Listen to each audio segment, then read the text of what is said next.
छावा भाग 59.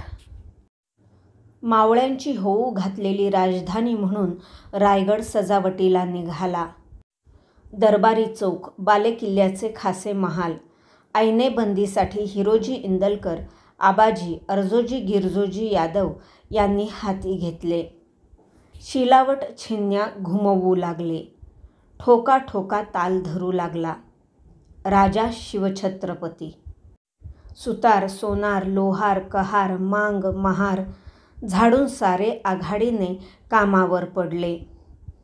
जवाहिरे, सराफ, अत्तर सौद्यासाठी उमेदीने रायगड चढू लागले. पागेची घोडी नालबंदीसाठी बाहेर पडली.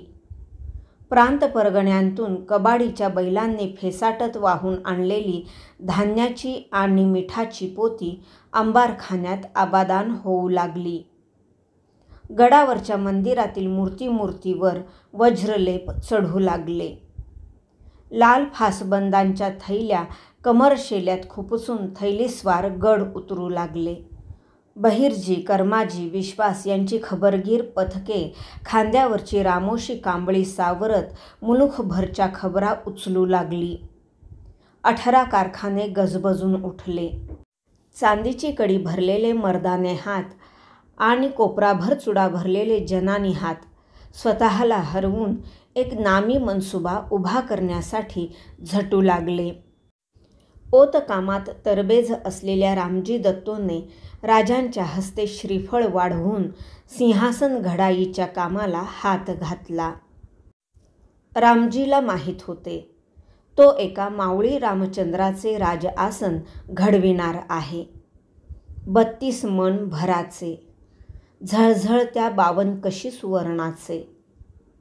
संभाजीराजे हत्तीटाक्याजवळ उभे होते. फार वर्षांपूर्वी बच्चा असताना दोरखंडांनी चोर दरवाजाच्या बाजूने रायगडावर चढविलेला त्रिशूल हा हत्ती आता भरात आला होता. टाक्यात पाण्याला पडलेला त्रिशूल बाहेर घेण्याच्या खटपटीत माहूतपुरता दमगीर झाला. त्रिशूल हट्टावर आला होता. टाक्याबाहेर पडायला राजी नव्हता. संभाजीराजे माहुताची घालमेल बघत हत्तीच्या विचारात गेले होते. शेजारी महादेव यमाजी आणि यादव नामाजी उभे होते. सांजेचा नौबत डंका झडायला सुरुवात झाली न झाली तोच कुणीतरी रोखल्यासारखा डंका गपकन थांबला. संभाजीराजांच्या कपाळी आठी जमली. दिठी समोर गेली. विझल्या वणव्याचा काळपट डाग अंगावर घेतलेला लिंगाणा त्यांना दिसला. बालेकिल्ल्याच्या रोखाने चाललेल्या संभाजीराजांच्या कानी माहुताचे वैतागी शब्द पडले. त्रिशूल, अरम हटमोरे पण सोड, काय टाक्यातच रुतून बसणार आहेस की काय? महादेव यमाजी आणि यादव यांना पाठीशी घेत संभाजीराजे तरातर चालत पालखी दरवाजाने बालेकिल्ल्यात आले. राजांच्या खासेवाड्याच्या सदरी पायऱ्या चढतानाच त्यांना जाणवले, काहीतरी घडलंय. बैठकीसमोर खालच्या मानेने उभ्या असलेल्या राजांच्या सामने कर्माजी हा धूळ माखल्या कपड्याच्या आनंदरावाच्या फौजेचा खबरगीर उभा होता. बाजूला अण्णाजी, बाळाजी, मोरोपंत, येसाजी खडे होते. साऱ्यांच्या माना पडल्या होत्या. मुजरा देऊ बघणाऱ्या संभाजीराजांना बघताच हातपंजा उठवून ते म्हणाले, शंभूराजे, तो मुजरा तुमच्या गेल्या मुतालिकांना करा. ओढल्या पायांनी राजे युवराजांच्या जवळ आले. त्यांच्या खांद्यावर हात ठेवून म्हणाले, संभाजीराजे, प्रतापरावांनी पंख जाळून घेतले. पठाण बहलोलच्या 10,000 फौजेच्या वणव्यात. तुमचे मुतालिक गेले. आमचे सरलष्कर गेले. आमच्यावर रुसून, हटमोरेपणानं, स्वतः संगती आमचे लढाऊ 6 बाके घेऊन. संभाजीराजांना आठवले, बहलोलला सलामत सोडल्याबद्दल राजांनी राजसंतापाने प्रतापरावांना पत्र लिहिले होते. पठाणाशी सला काय निमित्त केला. गनिमास मारून गर्देस मिळवावे, नातर आम्हास तोंड दावू नये. सुटला बहलोल बेईमानपणे मराठी मुलखाला ताराज करीत सुटला होता. पुरे 1 वर्ष प्रतापराव त्याच्या पाठलागावर होते. चुकीचा सल सुधारून काढण्याची संधी बघत होते.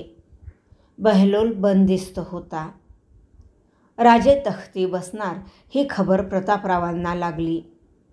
आता रायगडी परतावे लागणार, पण बहलोल जिंदा ठेवून राजांना तोंड कैसे दाबावे. नेसरीजवळ कुप्याच्या खिंडीवर बहलोलचा 10,000 पठाणी तळ पडलाय ही खबर प्रतापरावांना लागली. फौजेनिशी चालून जाऊन फते होणार नव्हती, म्हणून प्रतापरावांनी आपल्या डेऱ्यात शिलके धारकरी याद केले. कुणाला ध्यानी मनी नसता प्रतापरावांनी त्यांना साकडे घातले. आम्ही पठाणावर चालून जाणार, एकले. राजांसनी आमचा दंडवत सांगा. 6 धारकऱ्यांनी कमरेची हत्यारे उपसत त्यांचा शब्द हट्टाने झेलला.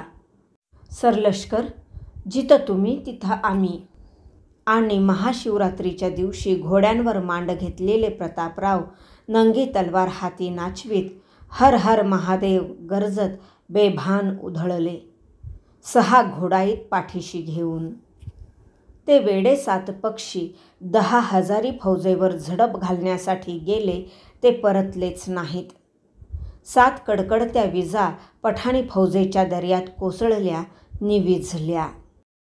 कर्माजीने सांगितलेला वृत्तांत राजांच्या तोंडून ऐकताना संभाजीराजांच्या डोळ्यांसमोर प्रतापरावांची मर्दानी मुद्रा उभी ठाकली. उधळत्या घोड्यावर मांड घेतलेले, हत्यार नाचवीत चवताळलेले प्रतापराव लिंगाण्याच्या पेटत्या वणव्यात घुसल्याचा भास संभाजीराजांना झाला. घुसते प्रतापराव म्हणत होते, अमन धपक्यानं पेटल्याली ही आगट लय वंगाळ धाकलं धनी. रानपाखरं त्यानं येलवाडून जात्यात, घालून घेत पंख जाळून घेत्यात. कारण नसताना माहुताचे ऐकलेले शब्द संभाजीराजांच्या मनात फिरले. त्रिशूल, अरे हटमोरे पण सोड, टाक्यातच रुतून बसणार आहेस की काय. सजला रायगड प्रतापरावांच्या सुतकात आला. दाटल्या मनाने राजांनी प्रतापरावांचे मर्तिक विधी केले. सरलष्करपदाची मोकळी जागा मानवस्त्रासह हंसाजी मोहित्यांना दिली. ती देताना हंबीरराव ही खिताबत त्यांना बहाल केली. हंसाजी सोयराबाईंचे बंधू, त्यामुळे त्यांची ही नामजादी सोयराबाईंना खोलवर सुखवून गेली. अडीनडीला रक्ताची माणसे कामी पडतात. सत्ता हाती असलेल्या रक्तसंबंधाच्या माणसाचा तर मनाला उगाच मोठा आधार वाटत असतो. सगळे प्राचीन ग्रंथ राबत्याला घेऊन गागाभट्टांनी तपशिलासह राज्याभिषेक प्रयोग हा विधींचा ग्रंथ तयार केला. पाचाडहून काशीबाईंच्या दुखण्याने उचल खाल्ल्याची वर्दी गडावर आली. राजे, संभाजीराजे, जिजाऊ, राणीवसा, येसूबाई, धाराऊ सगळा राजगोतावळा पाचाडात उतरला. अभिषेक होऊ घातलेल्या राजे संभाजीराजांच्याकडे भरल्या नजरेने बघत बोलायचे ते खूप ओठाआड तसेच ठेवून मूकपणे काशीबाई निघून गेल्या. पाचाडच्या दरुणी महालात आक्रोश उठला. काशीबाईंचा निष्प्राण हात हाती घेऊन त्यांच्या कपाळीचा भरला आडवा मळवट बघताना राजांचे डोळे दाटून आले. एक मुका मनसुबा थंड झाला होता. होणाऱ्या राज्याभिषेकावर आभाळाच्या सांदीतून काही अशीव झिरपेल की काय या कातर भयाने तो थोपवायला घाई गर्दी करून काशीबाई निघून गेल्या. पाचाडच्या माळावर पेटलेल्या चंदनी चितेकडे उदास नजरेने संभाजीराजे बघत होते. चितेच्या चटचट्या आवाजाबरोबर त्यांच्या शब्दांचे पक्षी पंख फडफडवीत राहिले. सरता संचिताचे शेष, नाही क्षणाचा अवकाश. भरता न भरता निमिष, जाणे लागे. मृत्यू न म्हणे मुद्राधारी, न म्हणे परणारी. राजकन्या. प्रतापरावांच्या होमानंतर एकच महिन्यात काशीबाईंची चिता पेटली. युवराज म्हणून राजटोप मस्तकी चढण्यापूर्वीच ज्येष्ठ पुत्र म्हणून संभाजीराजांचे जावळ मुंडन विधीने उतरले गेले. रायगड पुन्हा सुतकात आला. काशीबाईंचे मर्तिक विधी पार पडले. संभाजीराजांच्यासह राजे प्रतापगडी जायला निघाले.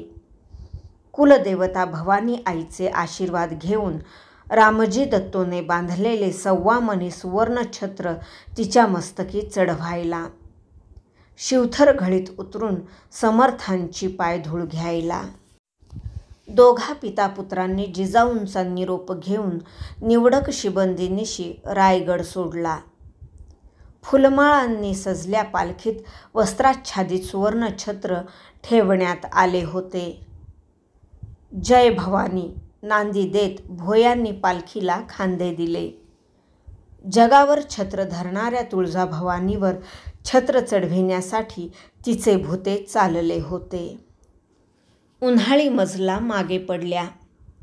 घाट चढून छत्र तांडा जावळी खोऱ्यात घुसला. जनीच्या टेंब्यावरची अफजल कबर मागे टाकीत छत्र शिबंदी प्रतापगडावर आली. सोन मोहोरा उधळून किल्लेदाराने राजे युवराजांची आगवानी केली.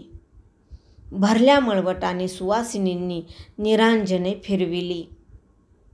छत्रस्थापनाचा मुहूर्त दुसऱ्या दिवशी होता. थाळे घेऊन दुपार टळतीला टाकून संभाजीराजांच्यासह राजे गडाच्या पाहणीला बाहेर पडले. गडाच्या मोक्याच्या जागा बघून स्वाऱ्या अब्दुल बुरुजावर आल्या. दूरवर हंड्या एवढ्या दिसणाऱ्या अफजलच्या कबरीकडे बघत राजे गंभीर झाले. महाराज साहेब, आपणास जीवे घेण्याचा विडा उचलून आलेल्या खानाचे दफन आपण इतमामाने केले. त्याची कबर बांधविली. ही कोण विचाराने? अफजलच्या कबरीकडे बघत संभाजीराजांनी विचारले. राजांचा धरला विचार त्याने तुटला. संभाजीराजांच्या भरगच्च कपाळीच्या गंधपट्ट्यावर गालाकडे फिरलेल्या मिशांच्या काळ्या भोर रेषांकडे बघत राजे म्हणाले, आमचा झगडा करणीशी असतो, कर्त्याशी नाही. मरणाबरोबर गनिमी संपली असे आम्ही मानतो, पण गणिम तसे मानित नाही.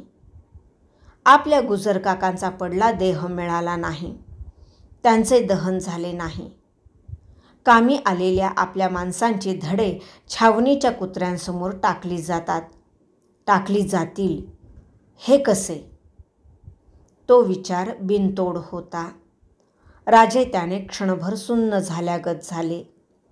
मग शांतपणे म्हणाले, मोगलाईत आणि आमच्या श्रींच्या राज्यात फरक आहे तो इथंच. आम्ही पाडली मंदिरं पुन्हा उठवू, पण कुणाची धर्मस्थानं धुळदोस्त करावी तो विचार आमच्या मनात शिवत नाही. तुम्हास आता जसं वाटतं तसं एकेकाळी आम्हासही वाटत होतं, पण मासाहेबांनी आमचा भ्रम दूर केला, विचार उदात्त केले. जिजाऊंच्या आठवणीने दोघेही जबानबंद निसूर झाले. भवानीच्या मंदिराच्या रोखाने सांज आरतीची तडतडणारी संबळ ऐकू येऊ लागली. क्षणभर युवराजांना आपण रायगडाच्या मावळ माचीवरच उभे असल्यासारखे वाटले. हात छातीशी भिडले. भवानीच्या मंदिराकडे जाण्यासाठी ते राजांबरोबर अब्दुल बुरुजाच्या पायऱ्या उतरू लागले. ओघळत्या उपरण्याचे शेव मुठीत धरून अण्णाजी दत्तोंनी रायगडाच्या 7 महालातील सोयराबाईंच्या महालाचा दगडी उंबरठा ओलांडला. राणीसाहेबांना बघताच त्यांनी अदबीने झुकून मुजरा दिला. या सुरनीस, अभिषेक विधीचा तपशील सिद्ध झाला असे आम्ही ऐकतो. सोयराबाईंनी मुद्द्याला हात घातला. रायगडावर राजे युवराज नव्हते म्हणून मनातील एका पेचाची उकल करण्यासाठी अण्णाजींना सोयराबाईंनी चंद्राकडून महाली याद केले होते. सर्व तपशील सिद्ध झालेत. अण्णाजींनी मान खाली ठेवून प्रश्नाचा जाब दिला. एवढ्यात महालाच्या अंतःपुरातून चंद्राकुंबिनीच्या हाती हात दिलेले रामराजे बैठकी दालनात आले. त्यांना बघताच अण्णाजींनी त्यांना मुजरा दिला. रामराजांना जवळ घेत सोयराबाईंनी त्यांच्या गळ्यातील ठीक असलेला मोतीकंठा उगाच पुन्हा ठीक केला. तसे करताना अण्णाजींना नेमक्या मुद्द्यावर कसे आणावे याचा विचार मनाशी बांधून घेतला. मग त्या तपशिलात आमच्या बाळराजांच्यासाठी कसले विधी आहेत? सोयराबाईंची जरबी नजर अण्णाजींच्या थोराड पगडी भोवती फिरली आणि त्यांच्या कपाळीच्या गंधटिळ्यावर बसली. अण्णाजींना द्यायला उत्तर नव्हते म्हणून ते खालमानेने गप्पच उभे राहिले. का? सुरनीस यांच्यासाठी कोणतेच विधी नाहीत? तुम्ही गप्प का? सोयराबाईंचा आवाज बांधील झाला. आचार्यांनी सिद्ध केलेल्या अभिषेक प्रयोगात बाळराजांचा स्वतंत्र उल्लेख नाही. अण्णाजी तोलून बोलले. मतलब? हे स्वारींचे कुणीच नाहीत? मग यांना मुजरे तरी कशाला? गैरसमज होतोय राणीसाहेब. यात आमची काहीच कसूर नाही. खुद्द स्वामींनीच आचार्यांना अभिषेकविधी ठरविण्याचे सर्व अधिकार दिले आहेत. तेच आम्ही म्हणतो. आचार्यांना गडाची ओळख 2 दिवसांची. त्यांच्या कामात काही वाण राहिली तर ते बोलणार कोण? तुम्ही ती सुधारून घ्यायला नको काय? अण्णाजींना फिरवून फिरवून सोयराबाईंनी नेमक्या तिवड्यावर आणले. आम्ही हे बोलू, पण आचार्य ते मान्य करतीलच असा विश्वास कसा द्यावा? तुम्ही बोला तर खरे. अण्णाजींची पगडी मंद डुलली. सोयराबाईंना आणि रामराजांना मुजरा देत ते पिछाडीच्या कदमांनी महाला बाहेर पडले. काही वेळाने सोयराबाईंची दासी चंद्रा मंत्रीवाडीतील अण्णाजींच्या घरी जाऊन हळदी कुंकवाचे आमंत्रण देऊन आली.